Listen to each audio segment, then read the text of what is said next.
नमस्कार विद्यार्थी मित्रांनो, अभ्यास मित्र परिवारामध्ये तुम्हा सर्वांचं खूप खूप स्वागत आहे। सर्वांनाच माहिती असेल की 2025 पासून जो काही MPSC चा पॅटर्न आहे तो बदलणार आहे आणि जो नवीन पॅटर्न आहे तो लागू होणार आहे। मग नवीन पॅटर्न म्हणजे नेमकं काय आहे? खूप जणांना माहिती असेल, जे नव्याने तयारी करताय त्यांना हे माहिती नसेल, तर अशा विद्यार्थ्यांसाठी सर्व काही या नवीन पॅटर्न विषयी आणि मग त्याचा सिलेबस काय आहे, नक्की सगळं कसं परीक्षा पद्धती असेल हे आपण या लेक्चर मध्ये डिकोड करणार आहोत। आणि अगदी ज्यांना माहिती आहे त्यांनी सुद्धा हे लेक्चर करा, डेफिनेटली तुम्हाला त्याचा फायदा होईल। कारण की हे जे काही एकदा प्रोसेस समजून घेतली की आपण त्या वेने तयारी करायला लागतो। खूप विद्यार्थी आहेत जे काय करताय, आता सध्याच्या पॅटर्न नुसार तयारी करताय, ठीक आहे। मग येणारा जो नवीन पॅटर्न आहे तो अगदीच एका वर्षात आपल्याला प्रिपरेशन त्याचं डन करायचे, बरोबर। सो इथे फायदा कोणाला होणार आहे की ज्यांनी UPSC दिली आहे, जे UPSC चं प्रिपरेशन करत होते त्यांना जास्त इथे फायदा होणार आहे, कारण की त्यांच्यासाठी काही नवीन नसणार आहे, त्यांच्यासाठी जे रूटीन आहे तेच चालू राहील। पण हे चॅलेंज आहे MPSC करणाऱ्या विद्यार्थ्यांसाठी, कंबाईन करणाऱ्या विद्यार्थ्यांसाठी। मग बघा, सगळं बेसिक पासून कसं तुमचं स्टार्टिंग असली पाहिजे सगळं आपण इथे बघणार आहोत। फक्त इथून पुढे काही जे 4-5 लेक्चर्स तुम्हाला मिळतील, 4-5 व्हिडिओज मिळतील, ते व्यवस्थित बघा, जाणून घ्या सगळं आणि मग तशी तयारी आपण करून घेऊ। आणि आपण 1 जूनला बॅच सुद्धा डिस्क्रिप्टिव्ह पॅटर्न साठी सुरू करतोय, प्रॉपर अशी बॅच की जिथे सगळी तुमची प्री टू मेन्स तयारी करून घेतली जाईल, आन्सर रायटिंग सगळंच त्यामध्ये येईल, ठीक आहे। चला मग let's know everything about new pattern, सगळं काही जाणून घेऊया आपण। तर सगळ्यात आधी तर ही जी काही परीक्षा होणार आहे हे सगळ्यांना माहिती असेल की UPSC आणि MPSC ची आता जी 2025 ची एक्झाम होईल यामध्ये 99% सिमिलरिटी आहे। 99 का म्हणते मी, कारण 1% जे आहे ते MPSC मध्ये म्हटलंय की महाराष्ट्राच्या पार्टला थोडंसं वेटेज असणार आहे, बरोबर। म्हणजे की आपल्याला सिलेबस मध्ये काही ठिकाणी दिले की सम वेटेज टू महाराष्ट्र, ते पण कंपॅरेटिव्हली असेल। खूप काही असं महाराष्ट्राचा डीप अभ्यास करायची गरज लागेल का? अजिबात नाही, ठीक आहे। सो सेम UPSC म्हणजे बघा, तुम्हाला याचा फायदा असा होतोय की तुम्ही MPSC ची तयारी कराल नवीन पॅटर्नची, त्यात तुम्ही UPSC ची एक्झाम देऊ शकता, त्यानंतर फॉरेस्ट सर्व्हिसेसच्या एक्झाम देऊ शकता, इवन इतर ज्या UPSC अंतर्गत कंडक्ट केलेल्या एक्झाम्स आहेत त्याची सुद्धा तुम्ही काय करू शकता, तयारी करू शकता। म्हणजे आतापर्यंत असं होतं की MPSC चा अभ्यास केला तर फक्त MPSC च्या पोस्टसाठीच आपण लिमिटेड होतो, पण इथून पुढे तुम्ही बऱ्याचशा पोस्टचा अभ्यास एकाच सिलेबस अंतर्गत करू शकता, कारण सगळ्यांचा सिलेबस सेम आहे, ठीक आहे। सो बघा, नॉर्मल पॅटर्न जर तुम्ही पाहिला तर काय आहे स्वरूप या एक्झामचं, प्री, त्यानंतर मेन्स आणि मग इंटरव्ह्यू। हे तर सगळ्यांना माहितीच असेल किंवा जे नवीनच आहेत, अगदीच नवीन आहेत, ज्यांना काहीच माहिती नाही त्यांच्यासाठी बघा, इथे असे की तुम्ही प्री दिली, प्री पास झालात तर तुम्ही मेन्स देता, मेन्स नंतर तुम्ही मेन्स पास झालात तर तुम्ही इंटरव्ह्यू देता। पण या स्टेज मध्ये तुम्ही कुठेही फेल झालात तर परत पुन्हा सुरुवात करावी लागते। म्हणजे तुम्ही प्री दिली, प्री पास झालात, मेन्स फेल झालात तर परत पुढच्या वर्षीची प्री, 1 वर्ष वेट।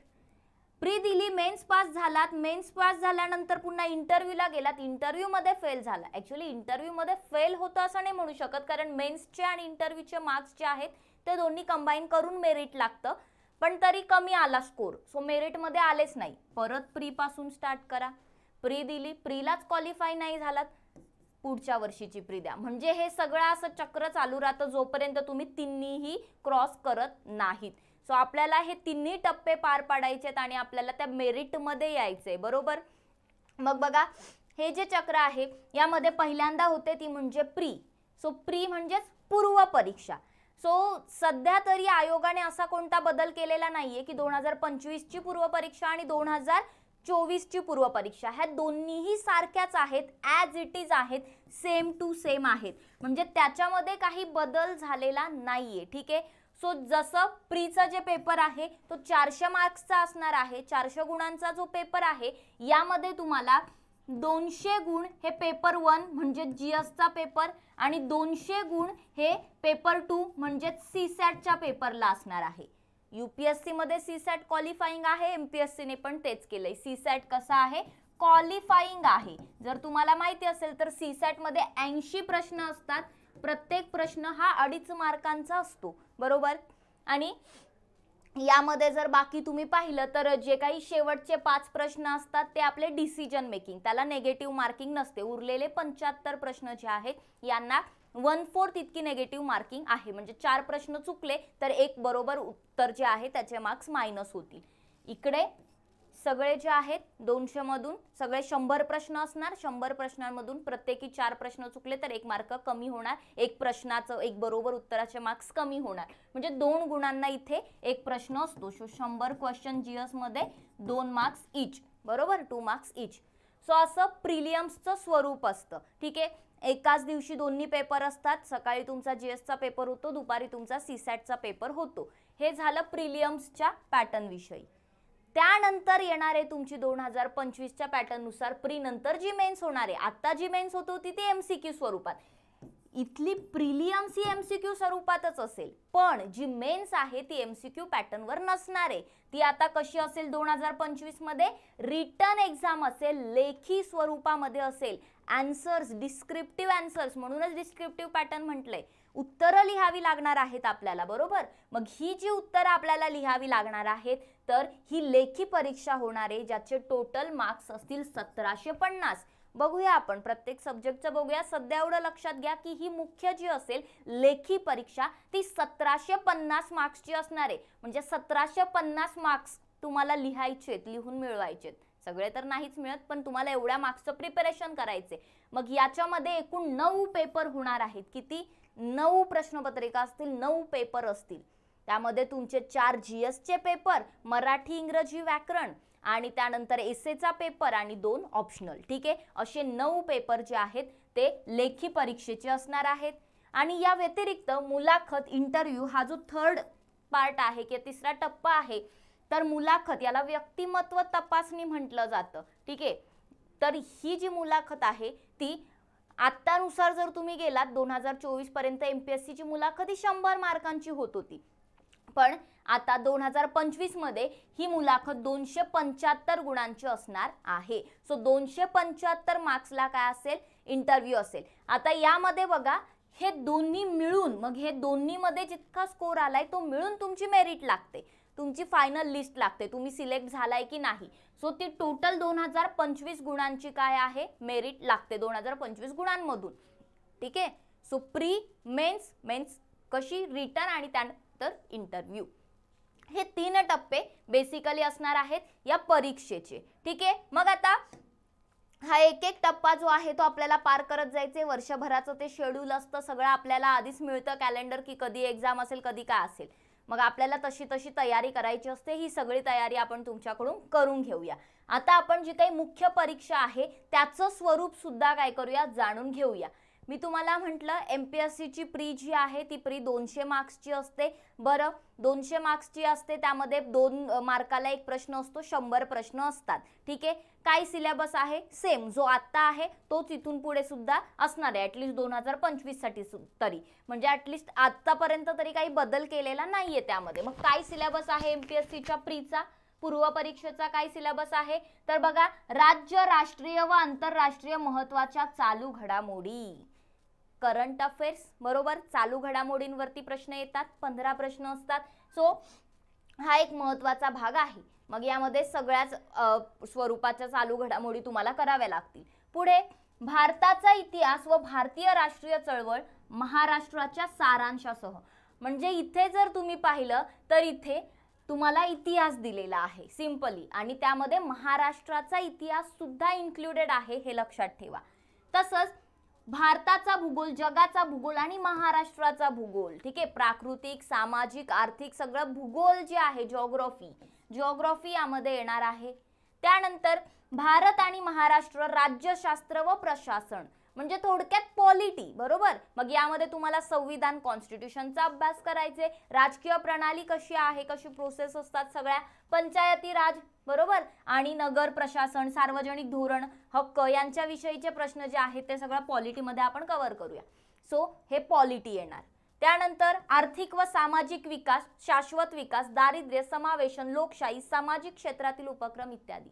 हे सगळं आलं आपल्या इकॉनॉमीचा पार्ट, भारतीय अर्थव्यवस्थेचा पार्ट आला हा, आणि मग काही योजना वगैरे ते सगळं.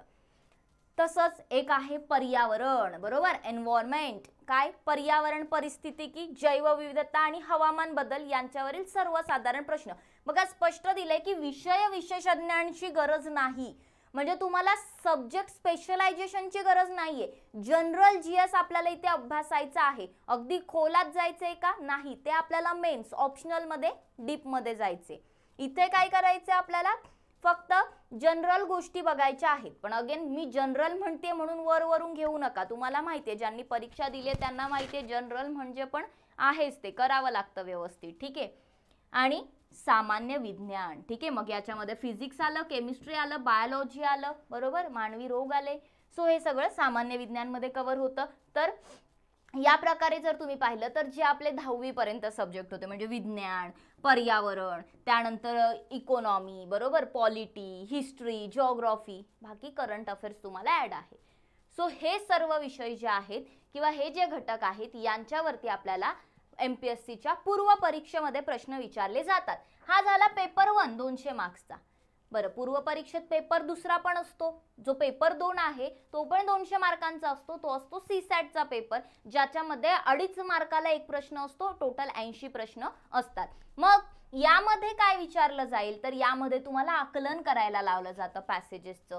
संवाद कौशल्याचा आंतरव्यक्तिगत कौशल्य, तर्कशुद्ध तर्क आणि विश्लेषणात्मक क्षमता, निर्णय क्षमता, डिसिजन मेकिंग, समस्या निराकरण, ठीक आहे, प्रॉब्लेम सॉल्विंग, सर्वसाधारण मानसिक क्षमता, जनरल मेंटल ॲबिलिटी बघितली जाते. सम्स दिले जातात. सम्स म्हणजे काही रिझनिंगचे हे दिले जातात आपल्याला सोडवायला.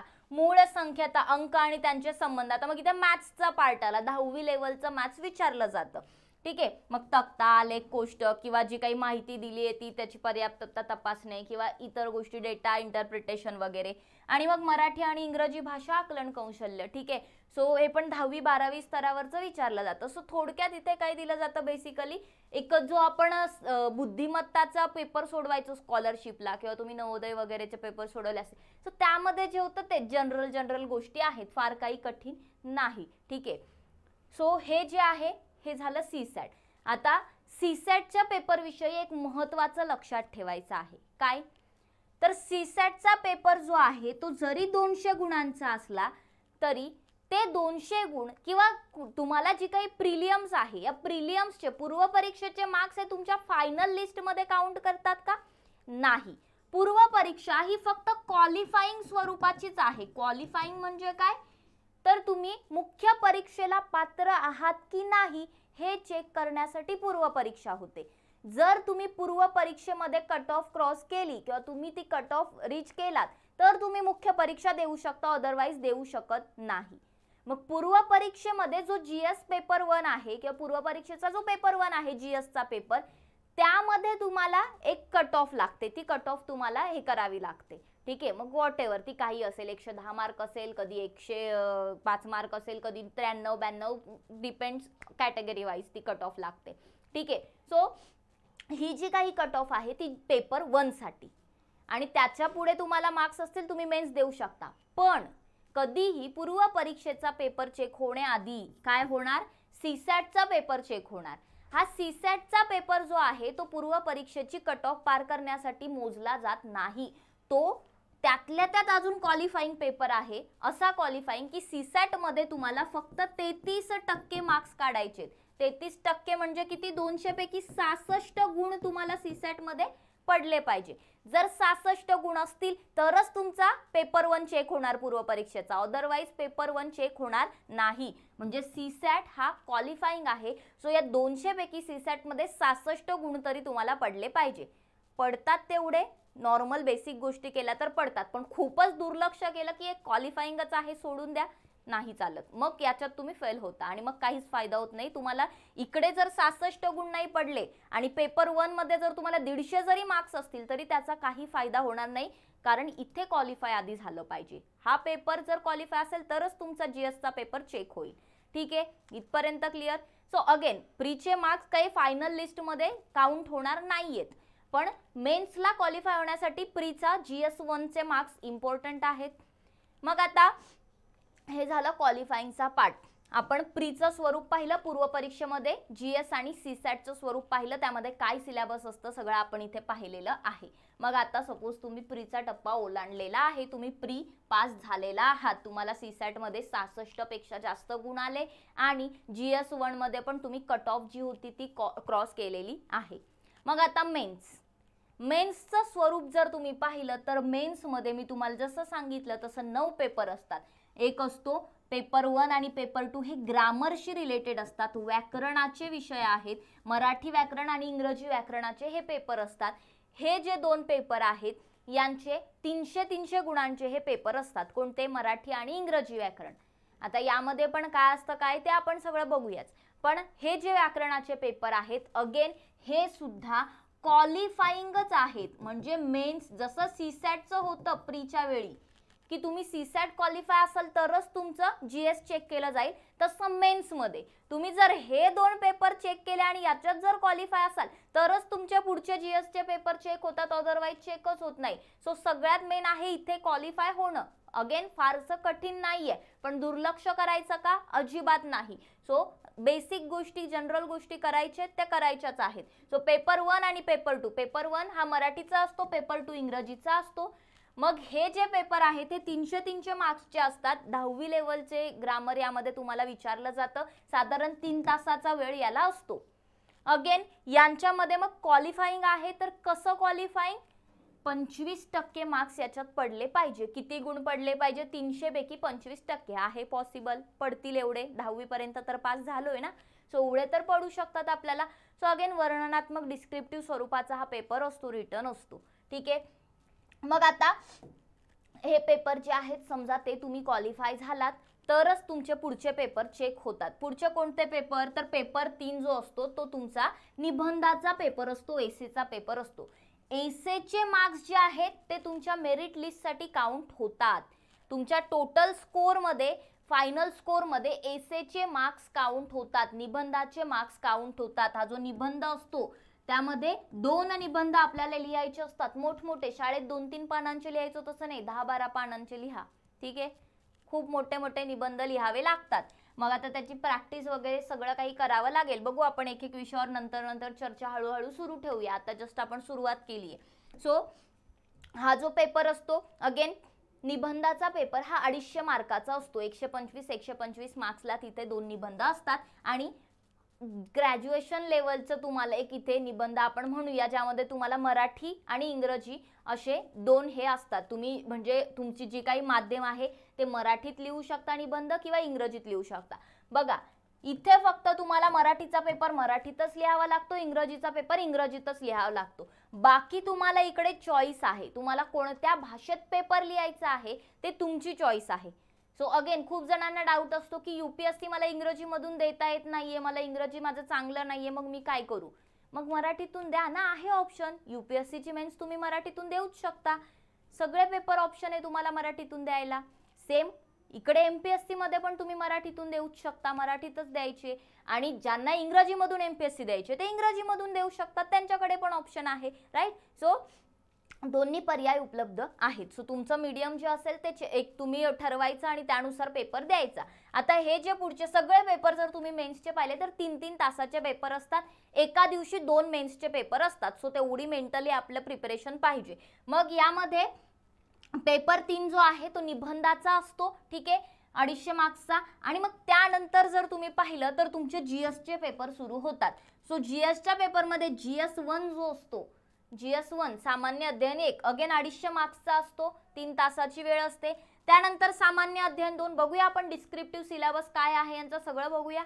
सामान्य अध्ययन 2 जो आहे हा 5वा पेपर असतो तुमचा मेन्सचा आणि या पण 250 मार्क्सचा असतो. यामध्ये सुद्धा 3 तासाची वेळ असते. सगळं ग्रॅज्युएशन लेवलचं आहे हे. त्यानंतर पेपर क्रमांक 6 म्हणजे जीएस 3 चा पेपर अगेन 250 मार्क, 3 तासाची वेळ. पेपर क्रमांक 7 सामान्य अध्ययन 4 म्हणजे जीएस 4 चा पेपर, 250 मार्क्स, 3 तासाची वेळ. Graduation level.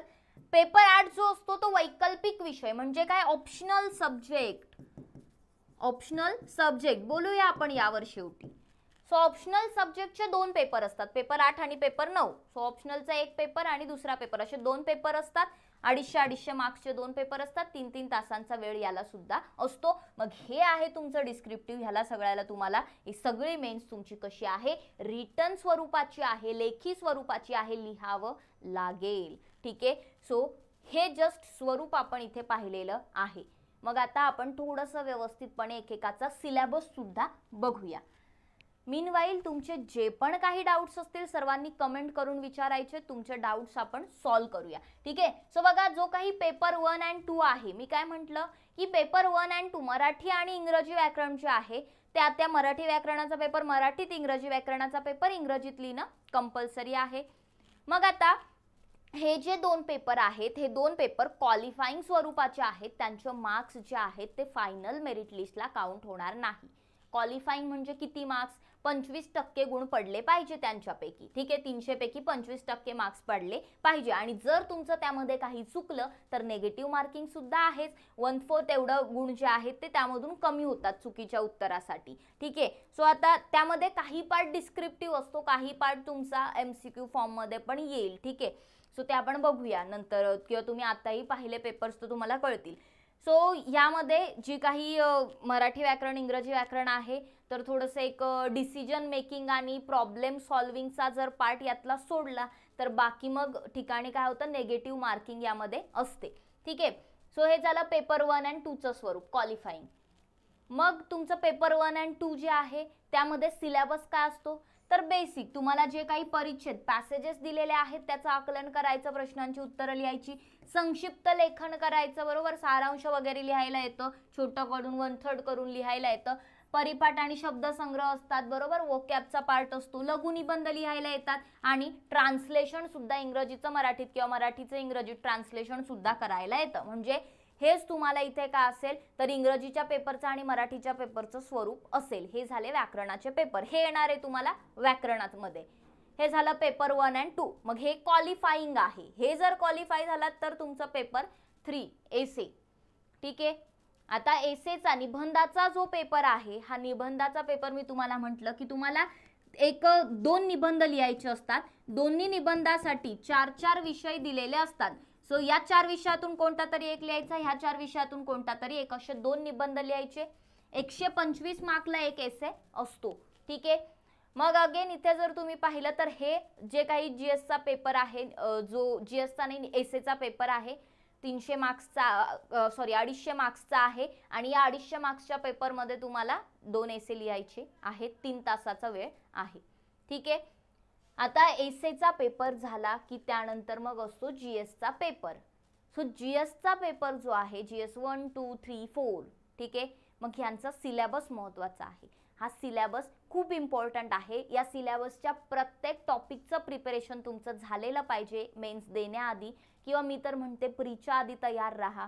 ठीक आहे, प्रत्येक ज्या टॉपिक आहे त्याच्यावर नोट्स रेडी ठेवा। डेफिनेटली तुमचं जर इतकं व्यवस्थित प्रिपरेशन आणि रिव्हिजन असेल तर तुम्हाला कोणच थांबू शकत नाही आहे। साधारण तुमच्याकडे वर्षभर किंवा 1.5 वर्षाचा वेळ आहे। ठीक आहे, सो तुम्ही ते प्रिपरेशन करू शकता, इम्पॉसिबल नाहीये। हां, तुम्ही म्हणणार की 1-2 महिन्यातच मला प्रिपरेशन करायचे, ते पॉसिबल नाहीये। ठीक आहे, 1-2 महिन्यात कोणाचं, ज्यांनी खूप अटेम्प्ट दिले फक्त रिवाइज करायचे, त्यांचं पण खूप अवघड होऊन जातं।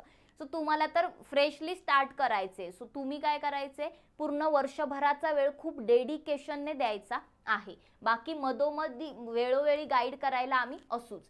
सो बघा, जीएस पेपर 1 जो आहे त्यामध्ये तुम्हाला मेनली काय आहे थोडंसं आपण बघूया, की भारतीय वारसा आणि संस्कृती म्हणजे आर्ट अँड कल्चर येणार आहे, इतिहास आणि जागतिक भूगोल महाराष्ट्राच्या भारांशासह, म्हणजे जगाचा भूगोल आणि इतिहास असेल, दोन्हीमध्ये काय असेल तर महाराष्ट्राचा रेफरन्स असेल, इतिहासमध्ये पण भूगोलमध्ये पण। थोडक्यात हा पेपर बघा, हिस्ट्री, इतिहास, जिओग्राफी, भूगोल आणि आर्ट अँड कल्चर या 3 यांचा असणार आहे। आता इथे जर का आपण पाहिलं तर यामध्ये थोडंसं महाराष्ट्राचा पार्ट आहे, हे लक्षात ठेवायचे। मग बघा, थोडंसं डीप काय दिलंय ते बघूया। भारतीय संस्कृतीमध्ये प्राचीन ते आधुनिक काळापर्यंत असलेली कलेची रूपे, सो एन्शियंट पासून मेडायवल पर्यंत जे काही आर्ट अँड कल्चरच्या गोष्टी आहेत, साहित्य, स्थापत्यकला यांच्या पैलूंचा समावेश इथे असेल। त्याचबरोबर महाराष्ट्रातील संत चळवळीच्या विशेष संदर्भामध्ये भक्ती चळवळ आणि त्याचं तत्वज्ञान, भक्ती मूवमेंट वगैरे, आधुनिक भारताच्या इतिहासातील 18व्या शतकाच्या मध्यापासून आजपर्यंतच्या महत्त्वाच्या घटना. ठीक आहे, म्हणजे हे पण अगेन इथे काय आहे, महत्त्वाचा आहे इतिहास. तुमचा मॉडर्न हिस्ट्री इथे आला. महत्त्वपूर्ण व्यक्ती वगैरे, मग जे काही समाज सुधारक आहेत किंवा जे काही व्यक्तिमत्व आहेत, ठीक आहे, महत्त्वपूर्ण व्यक्ती, मग त्यामध्ये महात्मा गांधी आले, लोकमान्य टिळक आले, सगळेच. ठीक आहे, पुढे स्वातंत्र्य लढा महत्त्वाचा आहे. स्वातंत्र्य लढ्यातील वेगवेगळे टप्पे आणि जे काही वेगवेगळ्या भागामध्ये स्वातंत्र्य लढ्यामध्ये योगदान देणारे जे महत्त्वाचे व्यक्ती होते त्यांचं योगदान, हे सगळं. स्वातंत्र्योत्तर एकत्रीकरण आणि देशांतर्गत पुनर्रचना, म्हणजे इथे पोस्ट इंडिपेंडेन्स हिस्ट्री. बघा, स्वातंत्र्योत्तर भारत हा इथे एक नव्याने ऍड झालेला घटक किंवा एक महत्त्वाचा घटक. नव्याने नाही, हा ऍक्च्युली होताच एक महत्त्वाचा घटक आहे. नव्याने काय ऍड झालंय, तर मेन्स मध्ये नव्याने ऍड झाले जगाचा इतिहास, वर्ल्ड हिस्ट्री. ठीक आहे, कारण पूर्वीच्या एमपीएससी पॅटर्न मध्ये वर्ल्ड हिस्ट्री नव्हतं, पण आता यूपीएससी सारखं झाल्यामुळे, डिस्क्रिप्टिव्ह झाल्यामुळे वर्ल्ड हिस्ट्री इथे आलंय. सो 18व्या शतकापासूनचे जे काही इंडस्ट्रियल रिव्होल्युशन झालं किंवा वर्ल्ड वॉर झाले, देशांच्या ज्या भूसीमा आहेत त्यांची पुनर्रचना, वसाहतवाद, निर्वसाहतवाद, राजकीय तत्वज्ञान म्हणजे साम्यवाद झालं, भांडवलशाही, समाजवाद, या सगळ्यांवरती पण तुम्हाला प्रिपरेशन ठेवायचे. जगाचा इतिहास, तसंच भारतीय समाजाची ठळक वैशिष्ट्ये आणि भारताची विविधता. सो छोटासा सोसायटी, इंडियन सोसायटीचा पार्ट इथे आलेला आहे. समाजशास्त्र जे आहे, तर इथे तुम्हाला 11वी 12वीची जी समाजशास्त्राची पुस्तकं आहेत ती वाचली तरी इनफ. ठीक आहे, त्यानंतर महिला व महिला संघटनांची भूमिका, लोकसंख्या आणि त्या संबंधित मुद्दे, दारिद्र्य व विकासात्मक प्रश्न, नागरीकरण यांच्याशी निगडीत समस्या व त्यावरील उपाययोजना. ठीक आहे, अगेन थोडासा इथे पार्ट जो आहे तो सोशो रिलेटेड आहे.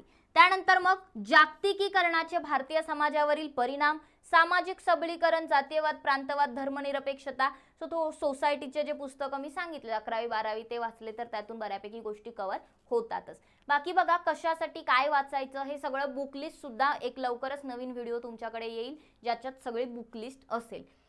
त्यानंतर जगाचा प्राकृतिक भूगोल, त्याची ठळक वैशिष्ट्ये, जागतिक प्रमुख नैसर्गिक साधन संपत्तीचं वितरण, म्हणजे जे काही दक्षिण आशिया आणि भारतीय उपखंड दोन्हींचा याच्यामध्ये इन्व्हॉल्वमेंट असेल, जगातील विविध भागातील प्राथमिक, द्वितीयक आणि तृतीयक औद्योगिक सेवा ज्या आहेत त्यांच्या स्थानाला जबाबदार असणारे घटक, भारतासह म्हणजे जगाचं आहे तसं भारताचं पण असेल.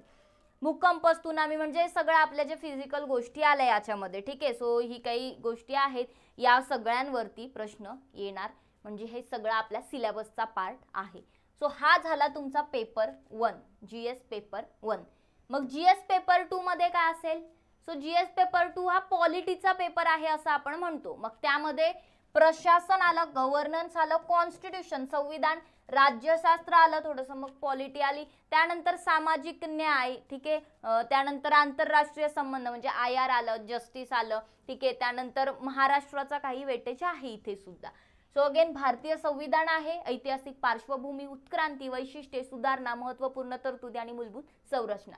त्यानंतर संघ राज्य यांची कार्य, जबाबदाऱ्या, संघ राज्य रचनेशी संबंधित प्रश्न व आव्हाने आणि स्थानिक पातळीवर अधिकार आणि वित्त व्यवस्थांचे प्रदान आणि त्यातील आव्हाने, विविध अंगामधील अधिकारांची विभागणी, वाद निवारण यंत्रणा संस्था, भारतीय संविधानिक योजनेची इतर देशांशी तुलना, संसद व राज्य विधानमंडळांचा पार्ट आहे, कार्यपालिका, न्यायपालिका यांच्या संबंधी आहे, स्थानिक स्वराज्य संस्था आहेत, लोकप्रतिनिधित्व अधिनियम आहे आणि संविधानिक पद जे आहेत वेगवेगळी त्यांच्या नियुक्त्या वगैरे, त्यांचा अधिकार कार्य, वैधानिक नियामक आणि विविध अर्धन्यायिक मंडळे आहेत. ठीक आहे, त्यानंतर वेगवेगळ्या क्षेत्रातील जे काही सरकारी धोरणं आहेत त्यांचा पार्ट, तसंच जे काही विकास प्रक्रिया आणि विकास उद्योग आहेत, स्वयंसहायता गट वगैरे सगळं त्यामध्ये मग आलं. सो यावरती आपल्याला पेपर 2 जो आहे तो डिपेंड असणार आहे.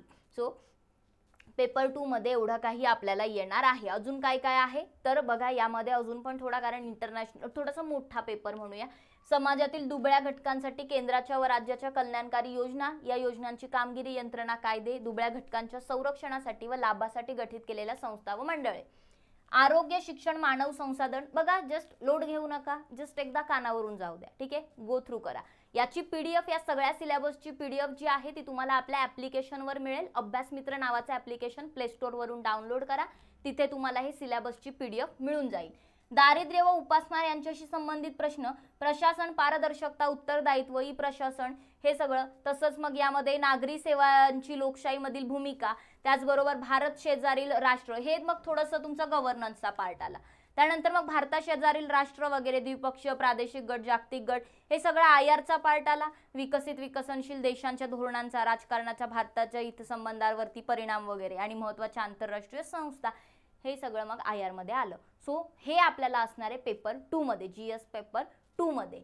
ठीक आहे, पुढे आहे सामान्य अध्ययन पेपर क्रमांक 3, जीएसचा थर्ड पेपर. ठीक आहे, मग जीएस पेपर 3 हा जरा जास्त मोठा पेपर आहे जीएसचा असं म्हटलं जातं, कारण यामध्ये तुम्हाला तंत्रज्ञान आहे, टेक्नॉलॉजी आहे, त्याचबरोबर आर्थिक विकास असतो म्हणजे इकॉनॉमीचा पार्ट येतो, जैवविविधता, पर्यावरण येतं, बरोबर, एन्व्हायरमेंट येतं, सुरक्षा व आपत्ती व्यवस्थापन म्हणजे इथे तुमचं इंटरनल सिक्युरिटी आणि डिझास्टर मॅनेजमेंट सुद्धा आलं.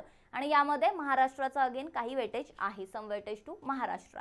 ठीक आहे, मग यामध्ये भारतीय अर्थव्यवस्था आहे, त्यानंतर सर्वसमावेशक वाढ, सरकारी अर्थसंकल्प, जी काही मुख्य पिक पद्धती वगैरे, थोडासा ॲग्रिकल्चरचा पार्ट, प्रत्यक्ष आणि अप्रत्यक्ष शेती, भारतातील अन्न प्रक्रिया आणि त्यांच्या संबंधित उद्योग, जमीन सुधारणा, भारताच्या अर्थव्यवस्थेवरती उदारीकरणाचे परिणाम, पायाभूत सुविधा, गुंतवणुकीची प्रतिमानं, हा इकोचा पार्ट झाला. विज्ञान तंत्रज्ञानचा पण पार्ट येतो. मग विज्ञान तंत्रज्ञानमध्ये मोस्टली करंटला स्टिक राहायचं. ठीक आहे, जे काही करंटमध्ये आहे, सध्या चालू घडामोडीमध्ये आहे, ते मेन असतं. सो काळजी करू नका, करंट अफेअर्ससाठी आपण बेस्ट गोष्ट शोधून काढले की इथून पुढे काही दिवसानंतर डेली करंट अफेअर्सचं ॲनालिसिस आपण घेणार आहोत.